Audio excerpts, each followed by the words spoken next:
I think in the interest of time, I think we'll get started. Maybe we could close the doors.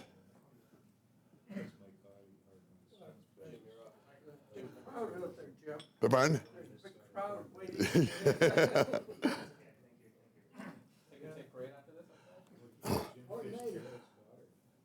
I'd like to start off just by thanking the executive.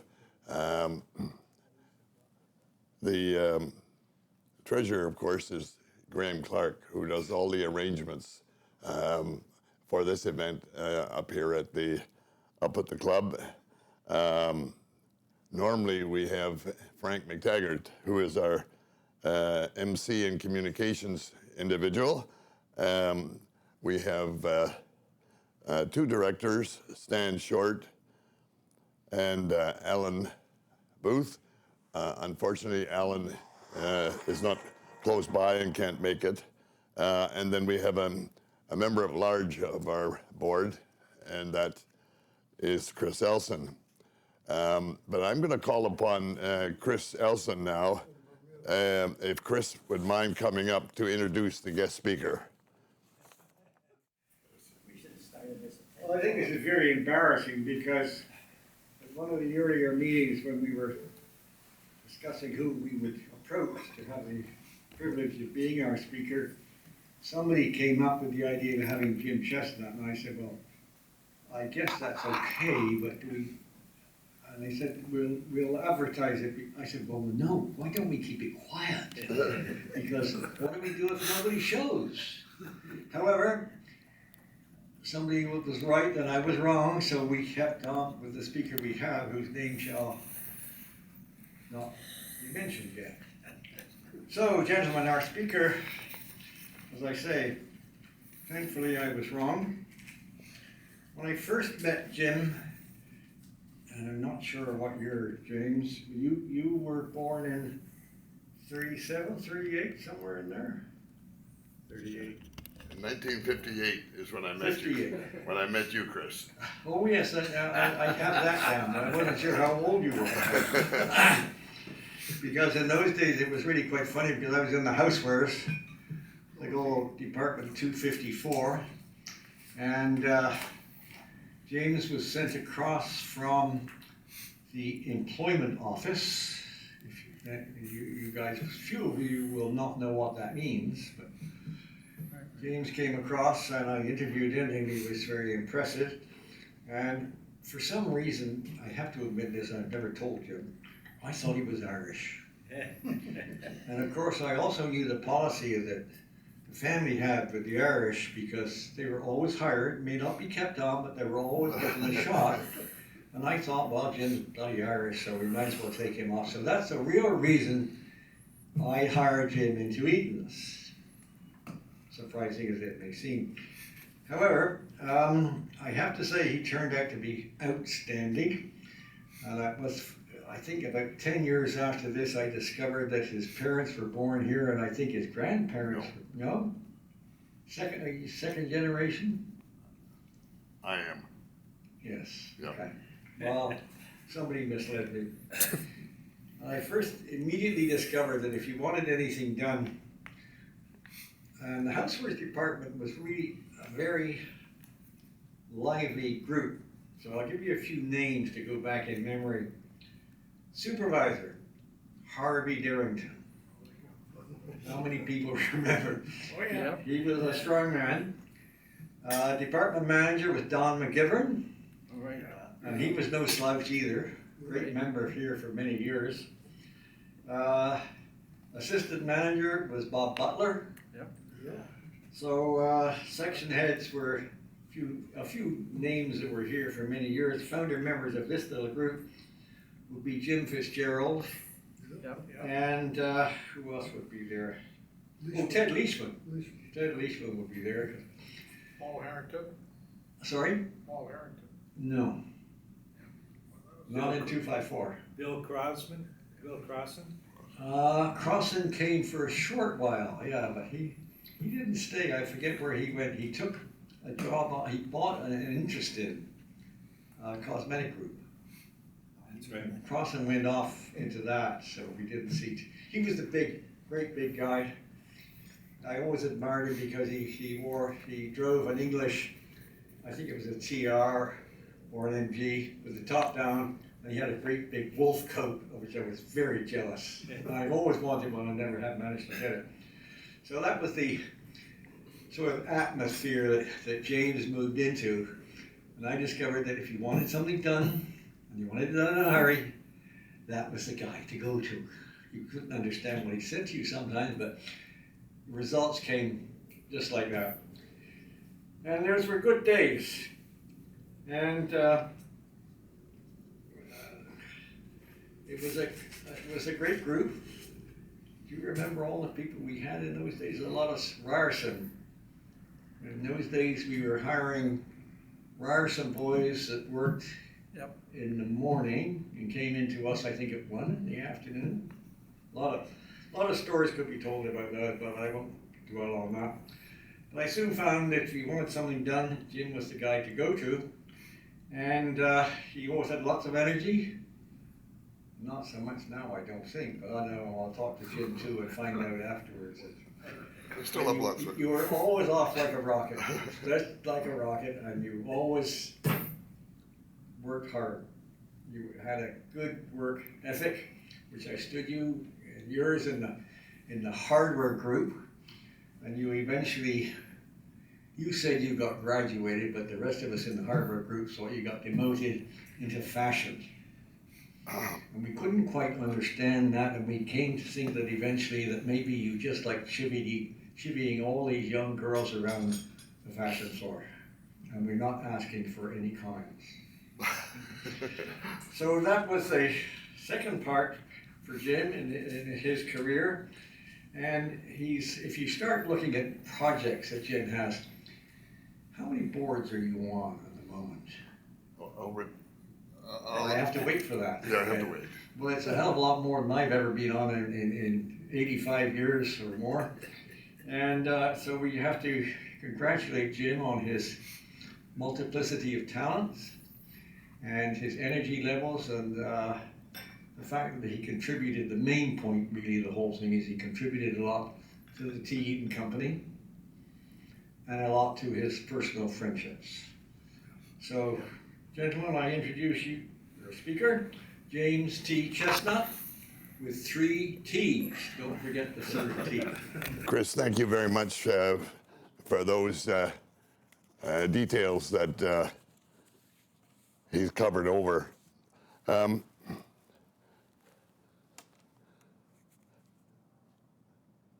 the Eaton Irregulars. At Eaton's, I've had 3 or 4 other names other than my personal name. One was Captain Canada, when I chaired a number of Canadian promotional events. I like to describe myself as the leading retailer in North America, retired. And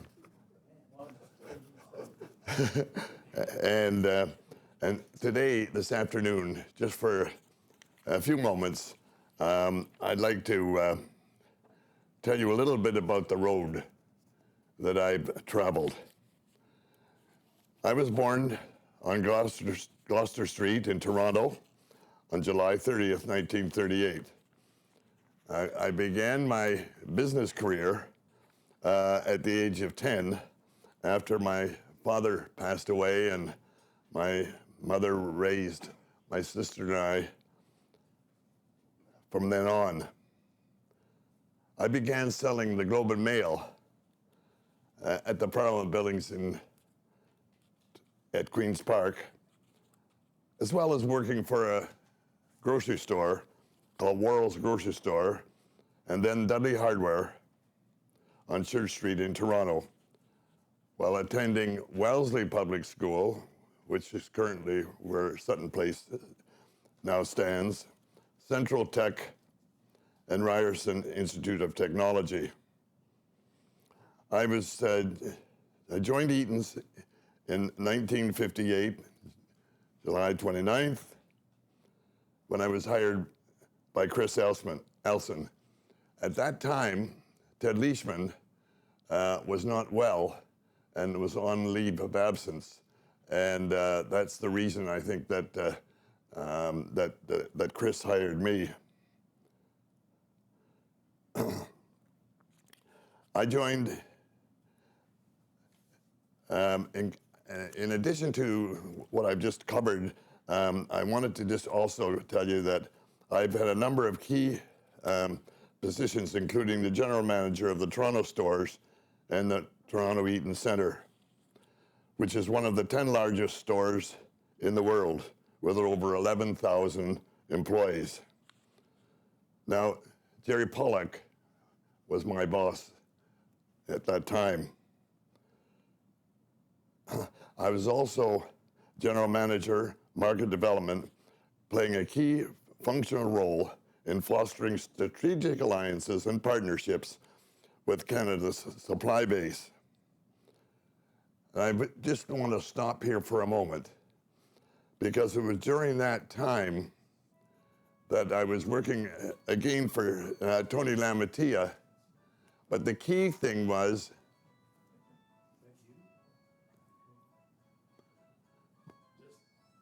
carry on. We'll go back to the start of the sentence. We had it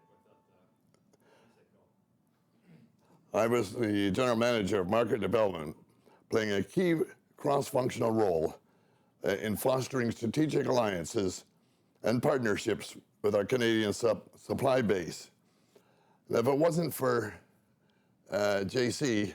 Eaton, who was able to take Tony and I across the country to visit all of our suppliers, it wouldn't have happened. J.C. is probably the best PR person that Eaton's ever had. Just an absolutely super guy to travel with, and become a friend. I was also the general manager of women's fashions for the T. Eaton Company from 1993 to 1998. Just before I get into some of the details, I wanted to just talk a few moments about the Eaton boys, as I call them, the Eaton family. First of all, Thor. Thor actually worked for me up at the Toronto Warehouse store when we first set up the housewares department at the Toronto Warehouse store.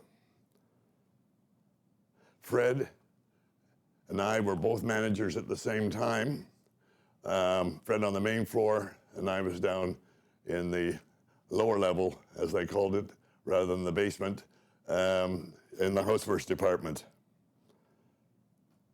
George, of course, was the chief executive officer of Eaton's, and then J.C. was chairman of the board. But it was wonderful to be able to travel with J.C. in those days. Since 1958, excuse me, I've had progressively more responsible positions within the T. Eaton Company. In 1960, I was section head of the housewares, and then my boss was Len Williams. I became senior section head in 1961 when Ken Forster was my boss, and then assistant and department manager of housewares with two bosses during that period of time, John Stokes and Jim Fitzgerald. And I have to tell you that those two individuals really played a major part in my life. Now, I want to point out that at that time, Norm McIntyre and myself were made assistant managers in the housewares department, and then Norm moved on to Linens and Beddings, I believe, Norm. And then I stayed in the housewares as the department manager. I moved into the Young Toronto shop. John Williams was my boss. This was in 1973. John Williams was perhaps the best fashion merchant Eaton's ever had. And it was a shame that he didn't take on or given the opportunity to take on more responsible positions. He was just an absolutely super boss as well. I then became the store manager of the Annex Budget Store in 1976, and then the group sales and merchandise manager in 79. Both times, Bill Evans was my boss. Another great guy, Bill Evans.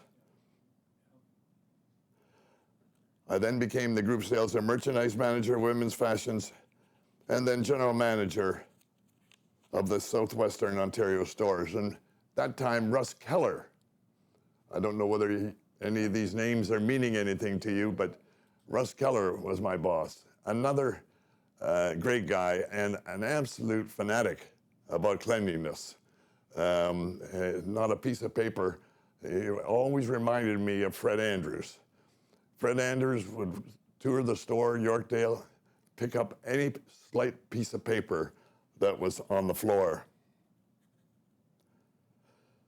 I became executive director of the Canadian Retail Institute of Canada's Council and began the process, along with my dear friend, Tony Lamantia, and my boss, of creating a learning organization to train future merchants to help raise the profile of retailing as a profession. The Canadian Retail Management Education Program established a partnership between Ryerson and Eaton's. This led to a bachelor degree in retailing at Ryerson. This education program is a first university-level professional program designed from the ground up for retail management in certificate and baccalaureate educational program for the whole retail sector.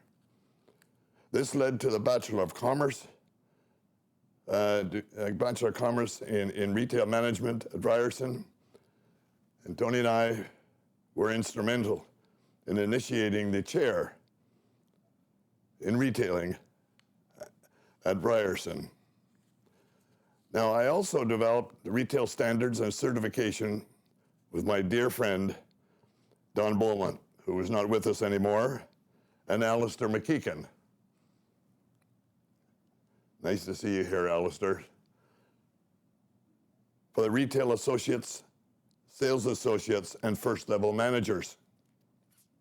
I also became a very close friend of Phil Shum, who was in charge of continuing education at Ryerson. This led to numerous speaking engagements in Canada and the United States, which was primarily based on my book, The Eaton Legacy, Reinventing Retail Education. The partnership between Ryerson and Eaton's has been acknowledged by the Conference Board of Canada, as well as the Retail Council of Canada and the US-based National Retail Federation and the Harvard Business School for its program, content, and delivery methods. This partnership raised over $15.3 million. $15.3 million. And I can tell you, just to break up for just a second, JC was a major factor in raising that money. When Eaton's filed for CCAA, the Company Creditors Arrangements Act, I began the process along with Patrick Wilson. I don't know whether some of you know Patrick Wilson or not. And Peter Hayden, representing the Eaton Retirement Annuity Plan and the Eaton Superannuation Plan for designated employees, which resulted in Eaton's employees sharing $237 million. And that happens to be the check right there. I also developed, with the support from the federal government again, a career planning manual which helped over 11,000 Eaton employees in dealing with change as a result of the bankruptcy. You've got to remember, the number of these individuals that we helped out had worked at Eaton's their whole lives, had never filled out an application for a job. This manual gave them a step-by-step process of going through to help them find a job. I must say, of the 11,000 employees across Canada, we produced this booklet, and it was sent out to every single employee. 5,000 people approximately took advantage of the program, and something like 3,000, we heard back later, were able to find the suitable employment. Since my early teens, I played an active role in my community. Chairman of the Insurance Board of Referees of Mississauga, Board of Directors of the Yonge Street Mission, and formerly Vice Chairman in support of Rick Tobias. President of Genesis Place Homes, which is our housing work. It's basically for those that have no other place to go.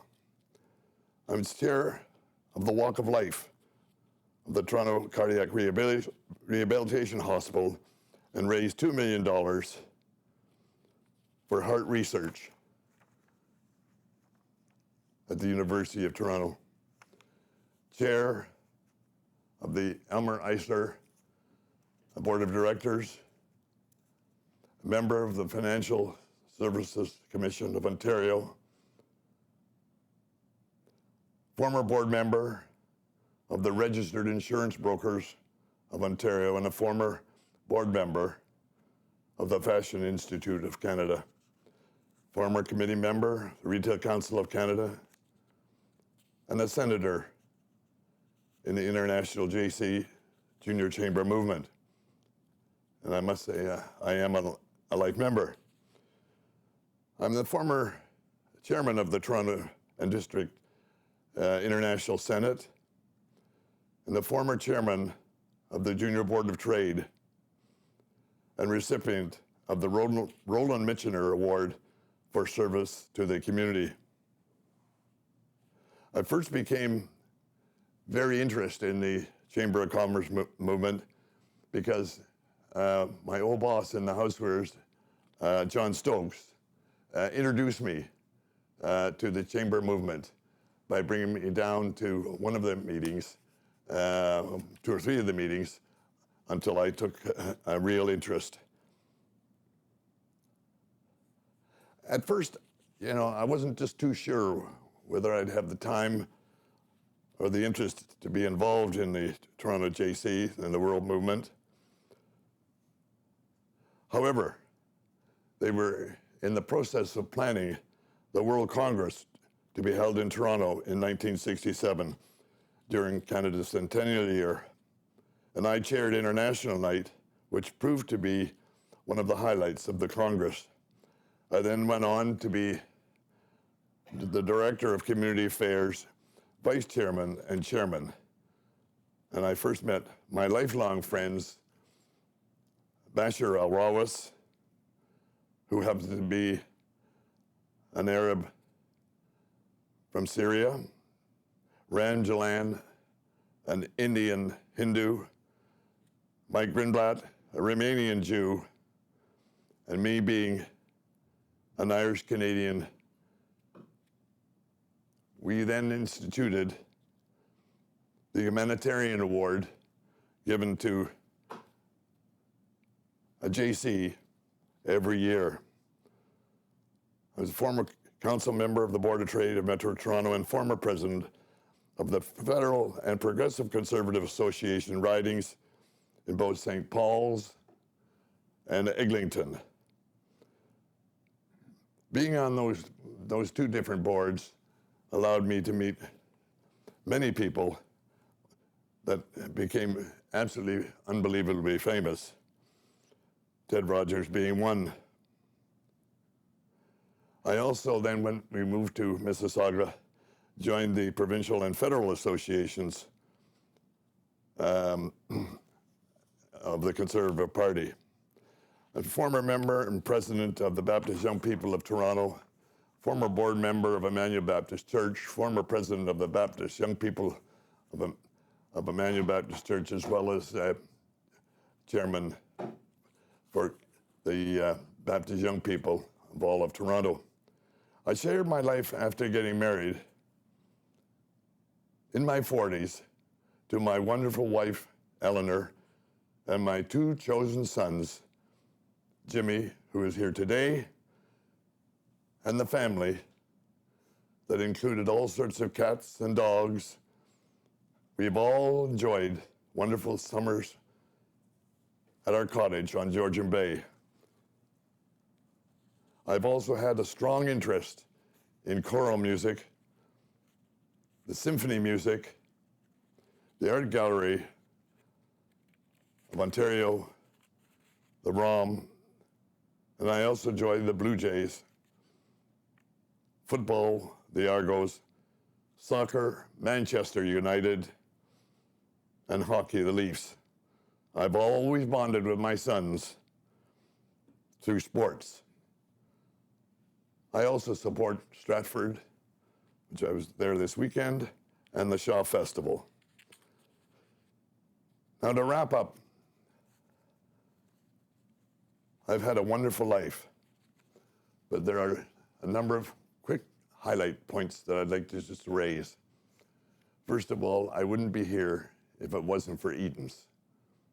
Eaton's was the bedrock of my success, and I truly mean that. Number one, my wife Eleanor. Two, my two chosen sons, Jimmy and Peter, and their families.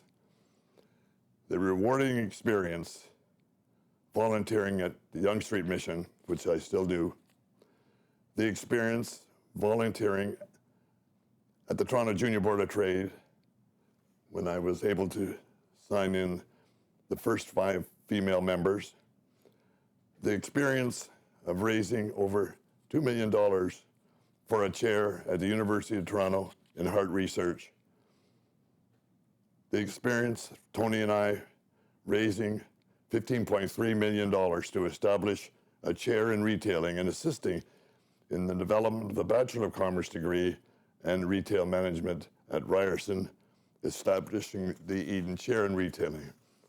7, representing Eden's employees in sharing $237 million as a result of Eden's bankruptcy, helping over 11,000 employees with career planning when Eden's did file for bankruptcy. 9, helping the Right Honorable Joe Clark becoming Prime Minister of Canada, enjoying choral music of the Umreiser Singers, which began during my youth at Emmanuel Baptist Church and singing in the Kiwanis Music Festival and choir at Central Tech. My enjoyment sharing sports with my son, receiving the Queen Elizabeth Silver and Diamond Jubilee medals, and then the Sovereign Medal for volunteers from David Johnson, the Governor General of Canada. And 13th, but certainly not the least, the small role I played in the civil rights movement when me and my closest friend at the time, he's passed away now, he was black, from Ryerson, Leon Richardson, who was from Bermuda, traveled into the United States when 3 young civil rights workers were arrested, abducted, and killed in the summer of '64. Needless to say, we didn't stay down south.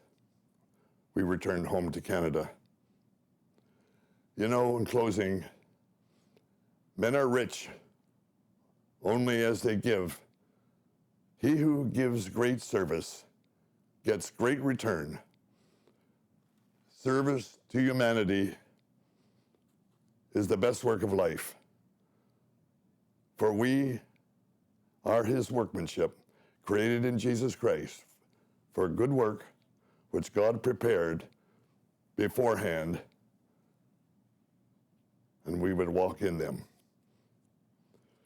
Thank you very much, gentlemen, for taking some of your time this afternoon to hear my journey over almost 85 years. Thank you.